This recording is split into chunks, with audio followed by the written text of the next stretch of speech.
चलो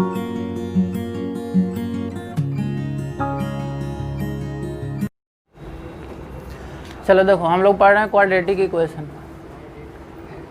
quadratic equation, तो quadratic equation में देखो, सबसे पहले हम लोग पढ़े थे कि इसका स्टैंडर्ड फॉर्म होता है x square plus b x plus c equal to 0, और यहाँ बताए थे कि a should not equal to 0। B और सी दोनों में से कोई 0 हो सकता है, ए 0 नहीं हो सकता। क्यों नहीं हो सकता है 0? क्योंकि ए 0 होने से अगर इसको आप 0 कर दोगे तो x का पावर 2 क्या हो जाएगा, बताओ, खत्म हो जाएगा। और क्वाड्रेटिक इक्वेशन हिंदी में इसको क्या बोलते हैं, द्विघात समीकरण, यानी इसका घात कितना होना चाहिए, 2 होना चाहिए। ठीक है, तो इसका घात कितना होना चाहिए, 2 होना चाहिए। तो घात 2 होना चाहिए, तो a 0 कभी नहीं होना चाहिए। इसको 0 होने से देखो घात पे कोई फर्क नहीं पड़ेगा। अगर a 0 हो जाए तो घात फिर भी 2 रहेगा, a 0 हो जाए फिर भी 2 रहेगा। जैसे मान लो कि ऐसे हम बताए थे कि 2x square plus 3x plus 5 equal to 0 एक द्विघात समीकरण है। इसमें निकालने आना चाहिए a का वैल्यू कितना है 2, b का वैल्यू कितना है 3, c का वैल्यू कितना है 5। एक्स स्क्वायर का जो गुणांक है उसको a बोलते हैं, x का जो गुणांक है उसको b बोलते हैं, और जो कांस्टेंट है, ठीक ना, जो अचर पद है उसको क्या बोलते हैं, c बोलते हैं। ये बताया गया था, ठीक है ना। इसके बाद देखो, इसमें हम लोग सोल्व करने के लिए एक मेथड ऑलरेडी पढ़ चुके हैं। बताया था कि इसको सोल्व करने का कितना मेथड होगा, 3 मेथड होगा। ठीक है, जिसमें एक मेथड पढ़ चुके हैं, कौन सा मेथड, गुणनखंड विधि। ये हम लोग ऑलरेडी कवर कर चुके हैं, गुणनखंड विधि, जिसको हम बोलते हैं इंग्लिश में फैक्टराइजेशन मेथड। चलिए, तो आज हम लोग देखने जा रहे हैं पूर्ण वर्ग विधि, ठीक ना। तो आप लोग लिखिए, तो दूसरा में लिखिए, इसका दूसरा मेथड लिखिए पूर्ण वर्ग विधि। इसको हम लोग आज सीखेंगे, क्योंकि गुणनखंड विधि ऑलरेडी हम लोग सीख चुके हैं।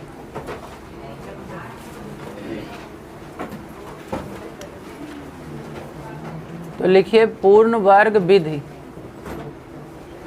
पूर्ण वर्ग विधि। इसको हम लोग क्या बोलते हैं, complete square method, complete square method, पूर्ण वर्ग विधि। देखिए, कोई भी द्विघात समीकरण को अगर हल करना है कौन सा मेथड से, पूर्ण वर्ग विधि से।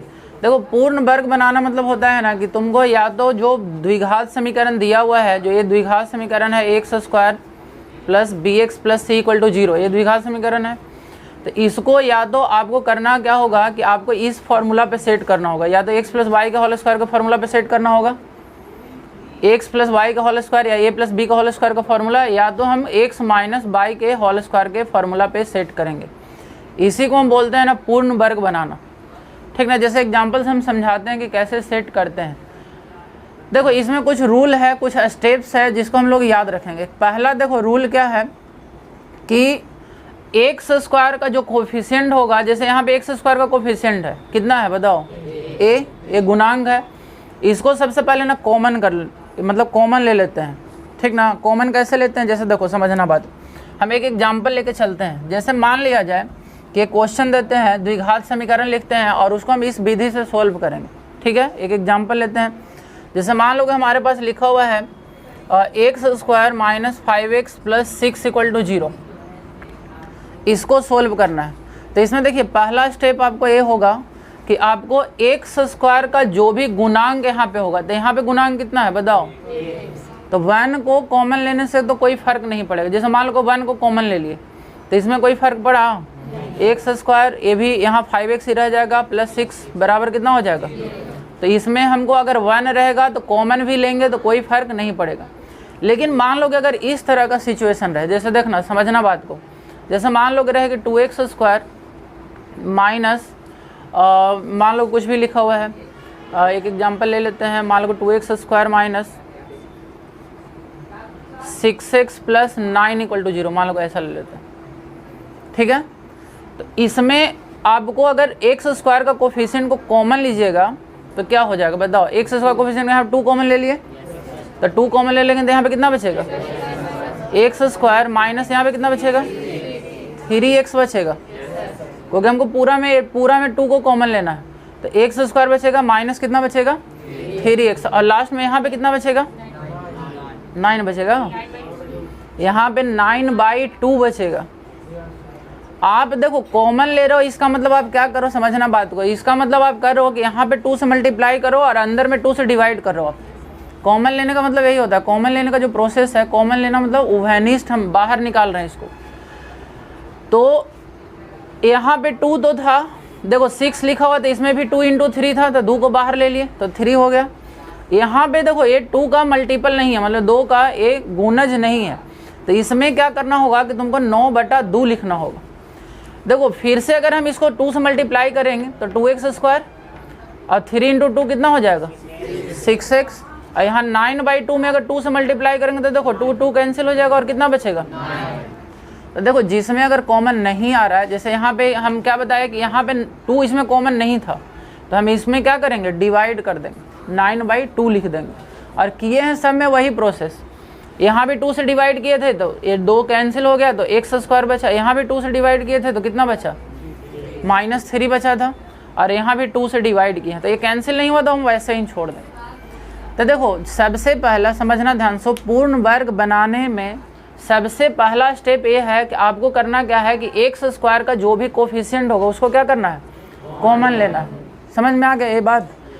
जैसे यहाँ पे x² कोफिशिएंट 1 था तो 1 को कॉमन लेने से हमको कोई फर्क नहीं पड़ता, तो इसमें कॉमन नहीं भी लेंगे तो चलेगा, ठीक ना, क्योंकि फिर 1 को इधर लाएंगे 0/1 तो फिर तो उतना ही रह जाएगा। चलो इसके बाद पहला स्टेप ये समझ में आ गया। पहला स्टेप क्या है कि जो भी x² का कोफिशिएंट है उसको क्या करना है कॉमन लेना, तो इसमें ज़रूरत नहीं था। हम एक एग्जाम्पल से सॉल्व करते हैं, 1-2 एग्जाम्पल करेंगे। अब देखिए इसके बाद आपको करना क्या होगा जो समझना, हमको फॉर्मूला सेट करना है ए वाला, या तो हम a + b के होल स्क्वायर के फॉर्म में लाना चाहते हैं, इसका फॉर्मूला सबको पता है a² + 2ab+, या तो हम इस फॉर्मूला में लाना चाहते हैं a² - 2ab + b², या तो इस पे सेट करेंगे अगर यहाँ प्लस रहेगा तब, और अगर जैसे यहाँ पे माइनस है तो हम इस पे सेट करेंगे।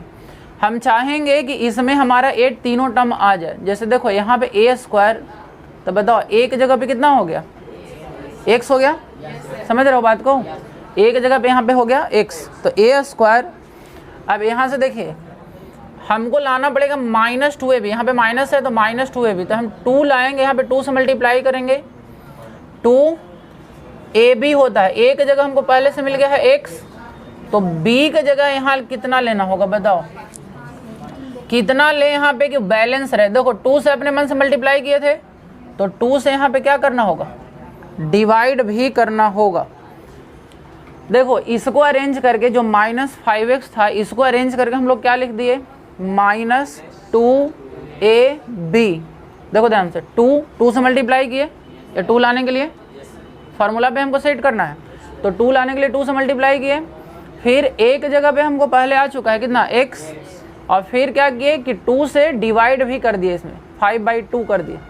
अभी देखो क्या अलग लिखा हुआ, समझना ध्यान से यहाँ पे है, तो देखो 2 से 2 क्या हो गया बताओ कैंसिल हो गया, अभी भी कितना बचा हुआ है 5x बचा हुआ है कि नहीं बचा हुआ है, अभी भी ये -5x था। इसी को हम थोड़ा सा अरेंज किए हैं ताकि हमको क्या सेट हो फार्मूला a² - 2ab का फार्मूला सेट हो, समझ गया।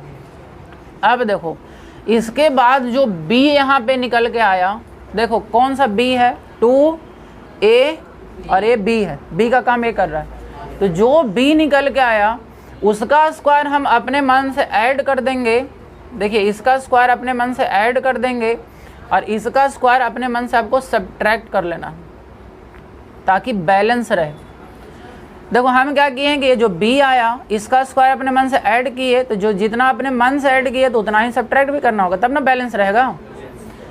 अब ऐसा हम स्क्वायर क्यों ऐड कर रहे हैं, ताकि हमारा देखो अब यहाँ पे बन चुका है a² - 2ab + b² बन चुका है कि नहीं बन चुका है। अभी भी अगर तुम देखोगे इस टर्म को तो हम कहाँ तक पहुँचे हैं, देखो 2 से 2 कैंसिल हो गया तो 5x, और e दोनों कैंसिल हो गए, तो अभी कौन बचा हुआ है 6, तो अभी हम यूज नहीं किया, हम लास्ट में करेंगे +6 = कितना 0। फिर से देखो, पहला स्टेप क्या था कि एक्स स्क्वायर का कोफिशिएंट को कॉमन लेना था। इसमें ज़रूरत नहीं था कि, क्योंकि इसमें एक्स स्क्वायर कोफिशिएंट कितना था, 1 था। 1 के अलावा कुछ और अगर होगा तो उसको हम कॉमन लेंगे, ठीक ना, कॉमन लेंगे। तो यहाँ पे सबसे पहले लिख लिए, कॉमन लेने का यहाँ पे ज़रूरत नहीं था। इसके बाद हम क्या कर लिए, इस फॉर्मूला पे सेट कर रहे हैं, ए स्क्वायर माइनस 2ab, ए की जगह हमको ए मिल गया था, बी की जगह लाने के लिए जो कांस्टेंट है यहाँ पे इसमें 2 से डिवाइड कर दी। अब जैसे समझना, मान लो कि यहाँ पे 4x रहता तो तुम 4 से 2 में डिवाइड करता तो कट जाता, यानी 2 लिख दे उसको यहाँ पे, समझ रहा बात को।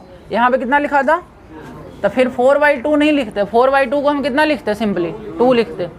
और जो b के जगह पे यहाँ आएगा उसका स्क्वायर ऐड कर देंगे अपने मन से, और उतना ही क्या करेंगे, सब्ट्रैक्ट कर देंगे, और लास्ट में ये जो कांस्टेंट है उतना इक्वल टू 0। अब देखो ये 3 टर्म को यहाँ से यहाँ तक देखो, a square minus 2ab plus b square, तो यहाँ से ये हो गया x मतलब a माइनस b, b की जगह पे कौन मिला था, 5/, तो a माइनस b का होल स्क्वायर। तो इतना 3 टर्म को हम एक कंप्लीट स्क्वायर बना दी। इसी को हम बोलते हैं क्या बनाना, पूर्ण वर्ग बनाना। तो देखो ये बनाए ना कंप्लीट स्क्वायर, और बाकी जो बचा, ये तीनों टर्म को छोड़कर बाकी जो कांस्टेंट बचा हो ना उसको सबको राइट साइड में ले जाएंगे। देखिए इसको हम क्या करेंगे, ये जो माइनस था इधर जाएगा तो प्लस हो जाएगा, 25/, कितना हो जाएगा 4, और इसका स्क्वायर करेंगे और इधर लेके जाएंगे, है ना, तो माइनस कितना हो जाएगा 6।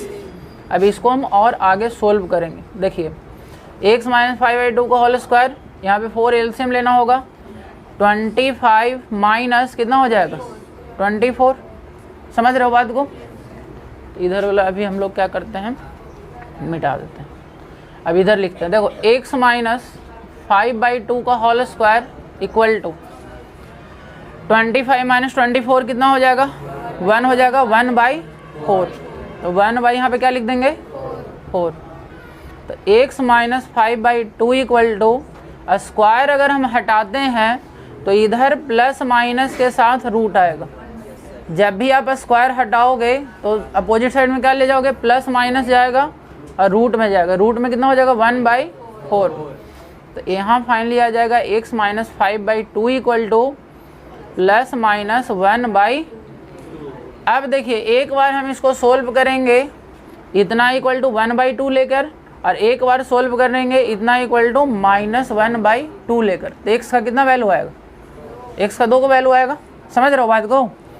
तो एक बार हम सोल्व करेंगे x माइनस 5/2 इक्वल टू 1/2, और एक बार लेंगे x minus 5/2 equal to minus 1/, समझ में आ रहा है, ठीक है। तो यहाँ से हो जाएगा, देखो x इक्वल टू 1/2 प्लस 5/2 होगा कि नहीं होगा। और इसको अगर हम करेंगे तो x इक्वल टू, इसको इधर लेके जाओगे तो माइनस प्लस हो जाएगा, 5/2 माइनस 1/। अब देखो यहाँ अगर हम 2 एलसीएम ले लेंगे तो ऊपर में हो जाएगा 5 + 1 6, 6/2 कितना आंसर हो जाएगा, यानी एक आंसर आएगा x इक्वल टू 3, समझ रहे हो बात को। एक आंसर कितना आएगा, x इक्वल टू 3। और अगर इसमें करोगे 2 एलसीएम लोगे तो 5 - 1 कितना 4, और 4/2 कितना हो जाएगा 2। तो दूसरा आंसर आएगा x इक्वल टू 2। तो ये हुआ कंप्लीट स्क्वायर मेथड, ना समझ में आया। इसका एक और शॉर्ट मेथड भी है, हम कुछ देर में बताते हैं, पहले आप लोग अच्छा चलिए देखिए सेकंड क्वेश्चन हम क्या लिए थे, यहाँ पे समझिएगा। यहाँ पे लिए थे 2x² minus 7x plus 5 equal to 0। ये हमारा क्वेश्चन नंबर 2 है। इसको हम लोग को क्या करना है, पूर्ण वर्ग विधि से क्या करना है, बनाना है, x का वैल्यू निकालना, समझ गए। तो सबसे पहले आपको क्या बताया कि जो x² का गुणांक है उसको हमको क्या करना है, कॉमन लेना है। x² का जो कोएफिशिएंट यहाँ पे 2 है तो इसको आपको कॉमन लेना है। तो बचेगा कितना, x² minus 7/2x plus 5/2 equal to कितना। देखो यहाँ पे इस तरह से समझना कि इसमें हम 2 से अगर मल्टीप्लाई किए हैं तो सभी टर्म में 2 से क्या कर रहे हैं, डिवाइड कर रहे हैं। तो इसमें 2 से डिवाइड किए तो 2 कैंसिल हो गया, यहाँ 2 से डिवाइड करेंगे तो कैंसिल नहीं होगा, तो वैसे ही लिख देना है, ठीक है, समझ रहे हो ना बात को। थर्ड स्टेप में क्या किए कि ये जो कांस्टेंट बाहर निकाले थे इसको इधर लेके जाएंगे, यानी ये बच जाएगा x square minus 7/2x plus 5/2 equal to, यहाँ लिखते 0/2। अगर 2 को इधर ला देते कितना लिखते 0/, तो 0/2 मतलब 0। कोई भी नंबर बाई 0 मतलब कितना हो जाएगा 0। इतना समझ में आ गया। तो कहने का मतलब क्या है ना कि पहला चीज़ ये है कि आपको जो एक्स स्क्वायर का कोफिशिएंट है उसको 1 बना लेना। एक्स स्क्वायर का कोफिशिएंट को कितना बना लेना है 1। जैसे यहाँ पे 2 था, कॉमन लेने से ही ना हुआ कि वो कितना बन गया 1। इससे हमको फ़ायदा ये होता है ना कि कंप्लीट स्क्वायर बनाना ज़्यादा आसान हो जाता है, पूर्ण वर्ग बनाना क्या हो जाता है ज़्यादा आसान हो जाता है।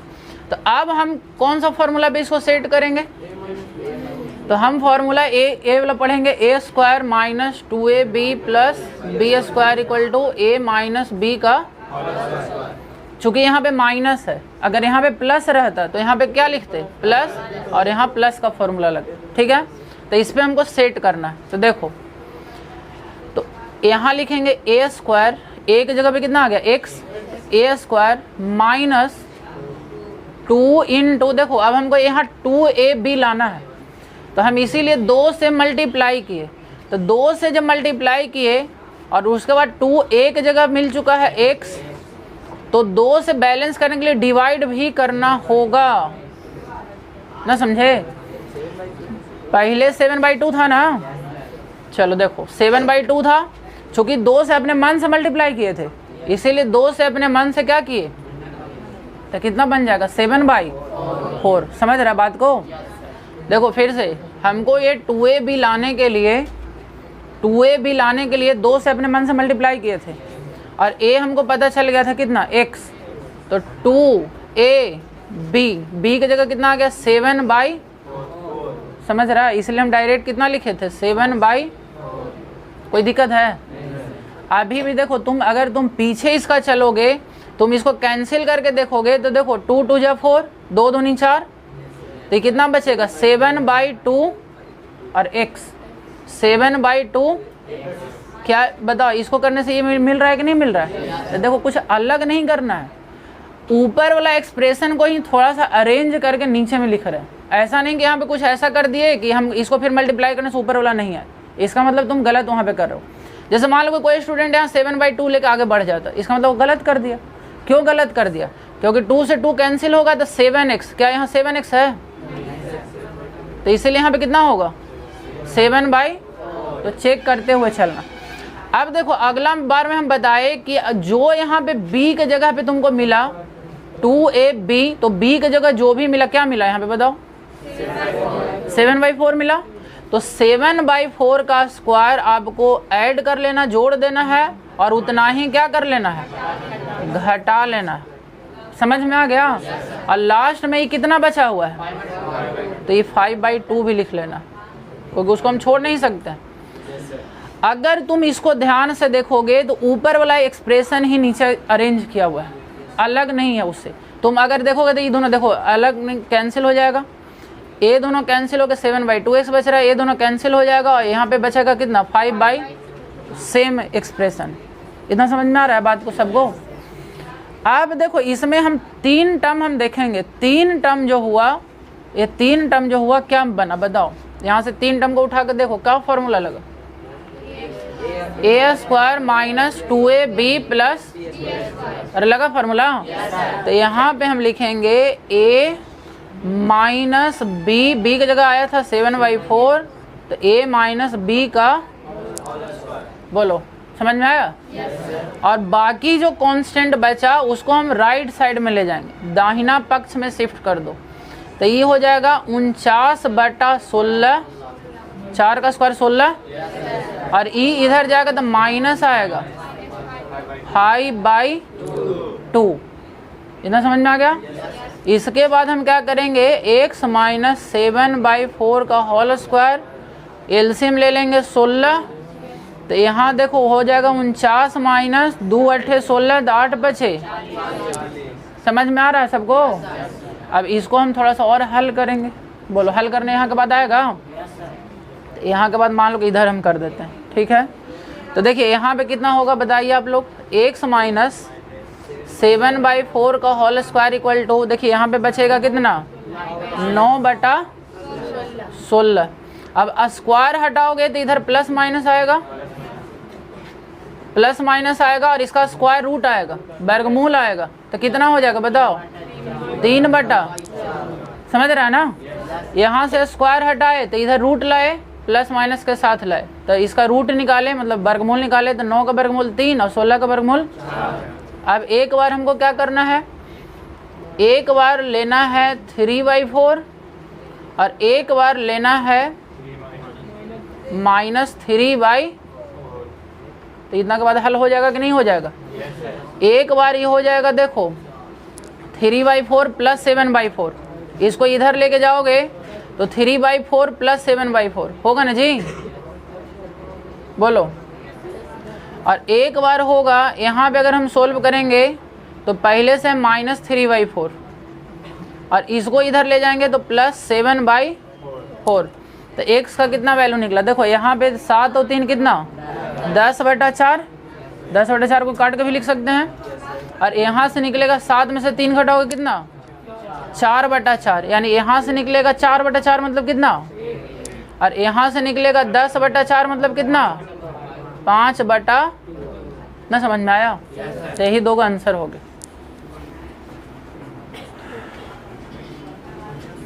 चलो तो लिखो इसको।